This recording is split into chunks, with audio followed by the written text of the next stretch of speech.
People of Earth, Primal Chaos here, welcome to the channel. So this one's been a long time coming. A dear friend of mine, Dan, has been on my case to do this song since almost the beginning of the channel. And what it is, we were talking about the formative sort of bands of the genre of like metalcore and deathcore and stuff like that. And she said, you can't go much, more accurate than this one. The problem was back in the early days of the channel, I attempted to do this song and I looked at it and the video clip is really low quality, like it's 240p, and I was looking at it going, I'd rather do something a little bit more dynamic and modern and stuff like that. Because a lot of the old bands you look at from this era, they have never updated the videos, so they're really, really bad quality. And I thought, I'd be more likely to interact with it better if it was a better quality clip. Turns out, like, they keep it like this for a reason, apparently, like it's an intentional thing. So, and I completely missed the point. So, without further ado, we're going to check out New Millennium Cyanide Christ by Meshuggah. I really want to check out sort of, now that I've done two more of their songs, sort of where they came from, because this was 1998, it was a long time ago. And, sort of seeing, how they've evolved since then, or if at all, and sort of seeing how they fit into the musical zeitgeist of that era, knowing the sort of bands that were around at the time. So let's jump straight in.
I'm just going to stop it there. So far there's a lot to talk about. It's interesting, like I noticed through the intro, rhythmically the guitars, bass and so on, it's funny because you can sort of count it in fours because, you can hear the, I think it's sounds like a ride or a China cymbal or something, is counting fours. But the polyrhythms they're playing over the top are really intense. There's a lot of, dropped beats and things like that. And they're super tight. Like they're really together.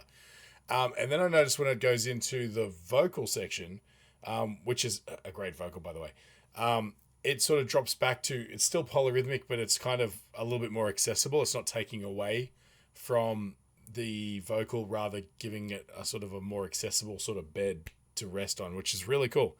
Interesting. Let's jump back a little bit.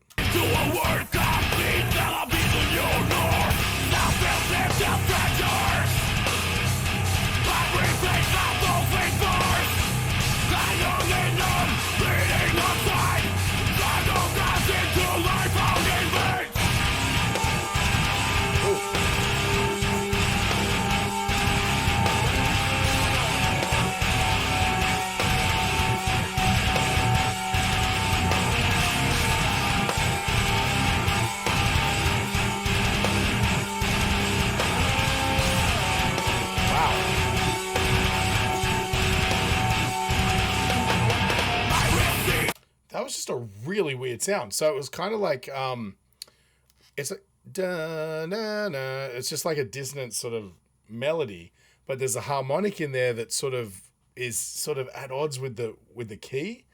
And yeah, it's just really strange. It sounds like it's like a synth, but it could very well just be a guitar run through like a synth pedal or a processor or something. I have no idea. But it was just harmonically, there's like a range of tones in there. And they're kind of clashy and dissonant, which is cool. It also gives it a little bit of a doomy flavor for some reason. I think it was just the melody choice. But yeah, just jump back a little bit.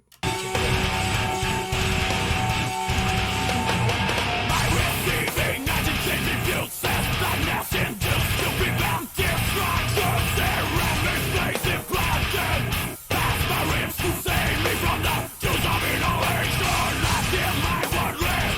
Useless skin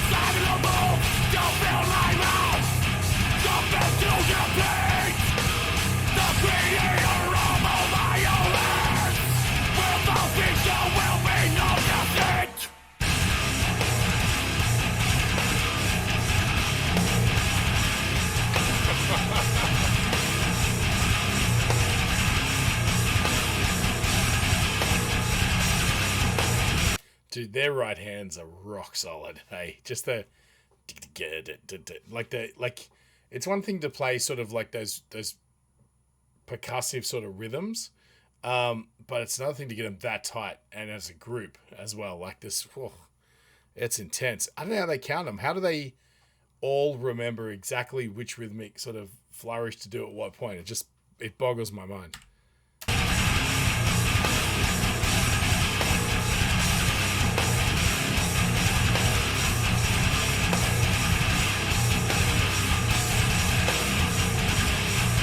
There's another sound buried way under there. Like, again, it's kind of like a weird, gritty kind of... Is it a synth? I'm not sure. It's hard to tell if it's that or if it's just like they've got an effect on the bass or something. But it's kind of like this wheel kind of thing going on under there too.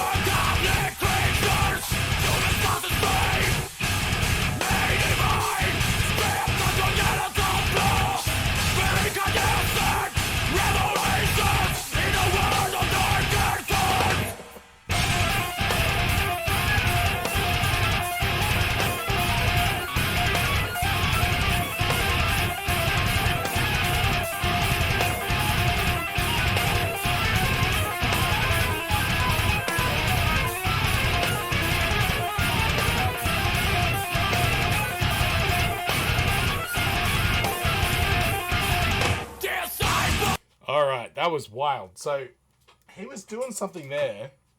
I mean, I have no idea what he was actually playing. So let's just forget it's going to sound like that for a second. But just to give you a concept of what was going on there, you could see with his fingers what he was doing. But essentially, he was doing like some sort of a tapping sort of solo. But he was doing more of the melodic part up with his right hand, like that sort of thing. Obviously, but better. But then he started to do this thing where it's like just moving down chromatically, like or just a semitone at a time, and then he sort of went back up. And it's just like, at that point, it's just pure dissonance. There's no key, there's no structure to it. There's nothing diatonic about it. It's just random notes in a phrase. And that's wild. Kind of reminds me of the guitar player from Living Colour has been known to use like chromatic runs and stuff like that to really sort of set your ear on edge really effectively. And that's definitely, this was definitely deliberate. It was cool. Here we go.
I mean, that was just like two bands were playing at the same time then. What is that? Do these guys use synths? Let me know, because I'm not 100% sure. I can't remember from any of their other stuff. I don't think so. But there's definitely something going on there that's being processed heavily. But they've just added, like, they've taken a full mix and they've just shoehorned in just a whole bunch of extra frequencies and just this weird miasma of just noise, you know? It's almost too much, but I guess if you hear this song enough, you come to expect it, and it will kind of become like home, that chaos, you know? Like, that's really wild.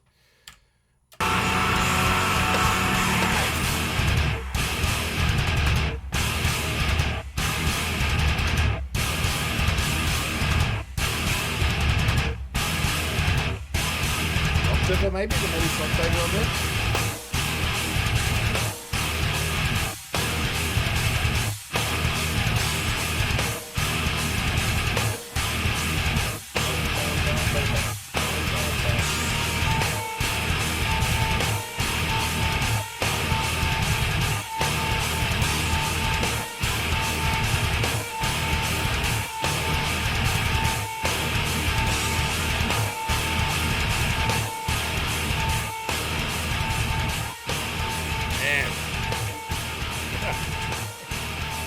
Tactical fade out.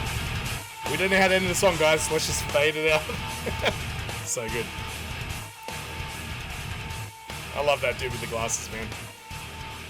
I mean, with the on the left.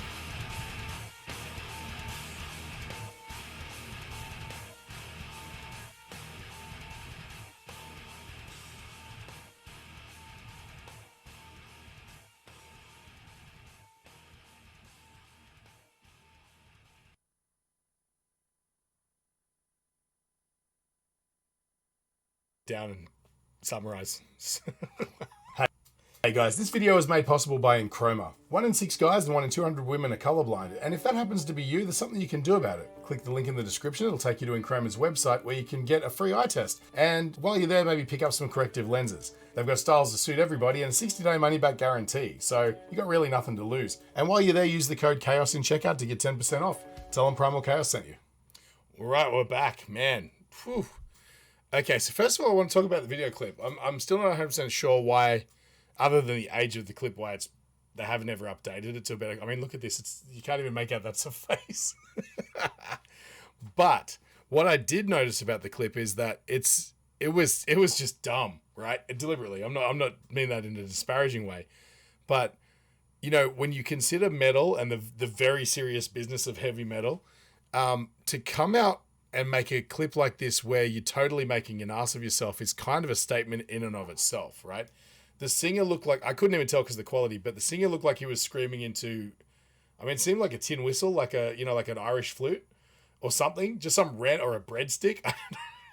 And the fact that none of them are playing their instruments. The drummer is like, it looked like if the singer from Meshuggah or the vocalist from Meshuggah was on the Muppets and they put Muppets behind him, this is what it would look like. They'd do those crazy zoomed in things and they'd be like, hippie looking guys and big glasses and head banging, a lot of hair flicking around and just general hand movements rather than playing, I loved it because it's the song itself. It's almost like they're saying, you know how brutal this song is. We know how brutal this song is. We don't need to make a serious video because, we both know how awesome this song is. You know what I mean? It's not like you need a video to prove that it's better than it is, Maybe it's hitting back at a lot of mainstream bands that were sort of pulling out high quality videos at the time. I'm not sure. Speaking of which, we should talk about the era. This was 98, right? So I did a little bit of digging and I was looking at what came out on sort of like the metal scene in that era. And it's interesting. Like, I think Korn had been out at this point. When you talk about like the mainstream metal zeitgeist, like what you'd see on MTV, like or on mainstream music channels and stuff like that,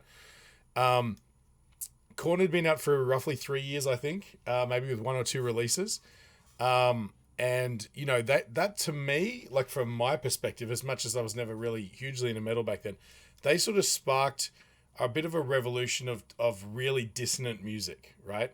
But that said, what's interesting about them is they still towed the line. Like when you think about songs like Got the Life and things like that, they're still essentially pop songs. They're just framed in a way where the guitars are really dissonant and clashy, but they still have a little bit of glitz and glamour, and they still kind of like have strong melodies, a big chorus, hooky chorus. They're kind of like a weird homage to glam in a way, right?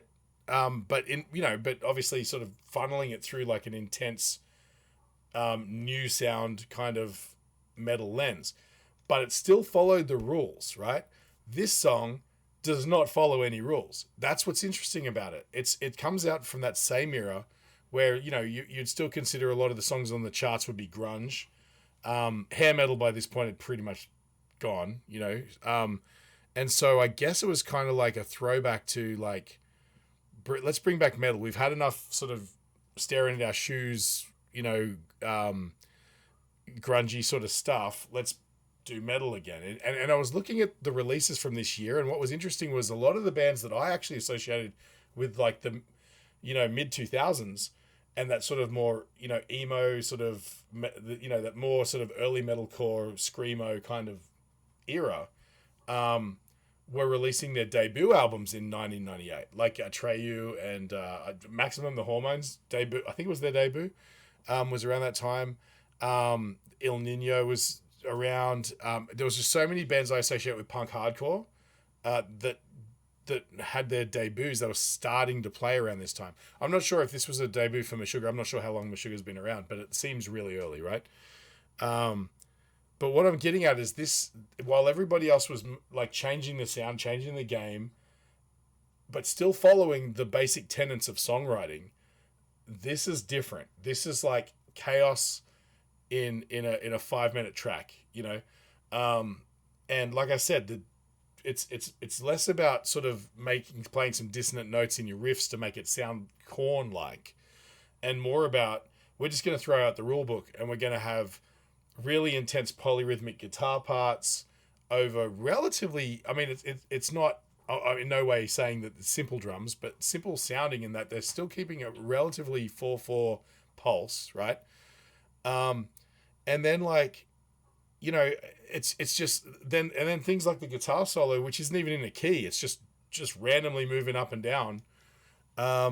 It's just it's almost like it's a protest song of like, we're sick of just regular shit. Let's change the game in a direction that no one would ever consider before. It kind of reminds me, what was the name of that movie? The Garden State, where who was the female lead? Whatever. They're having a conversation and she goes, have you ever done anything that no one else has ever done before? And she does this crazy weird loopy dance, and she's like, no one's ever done that before, because it was just random movements. That's kind of what this is. It's like, let's start from the scratch and rebuild what music is. That's to me what this sounds like. Man, that was really intense. I'd like to thank Dan for sort of introducing me to this one. Like I said, I like the other two Meshuggah tracks I've done, but to me they seemed a little bit more relatable. I got him. This one is really raw.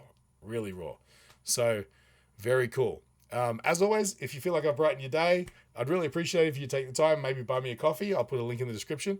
Also, like, share, subscribe. This channel's all about the community, and you guys are what makes it. So I really appreciate it. Every time I see my shares, likes and stuff go up, that's really cool. Most of all, guys, thank you so much for checking out the channel. A lot of you are repeat customers, and I really appreciate that, because at the end of the day, this is all about building a community, and it wouldn't be a community if you guys didn't love music so much and interact with these videos. So thanks again. I'll catch you on the next one.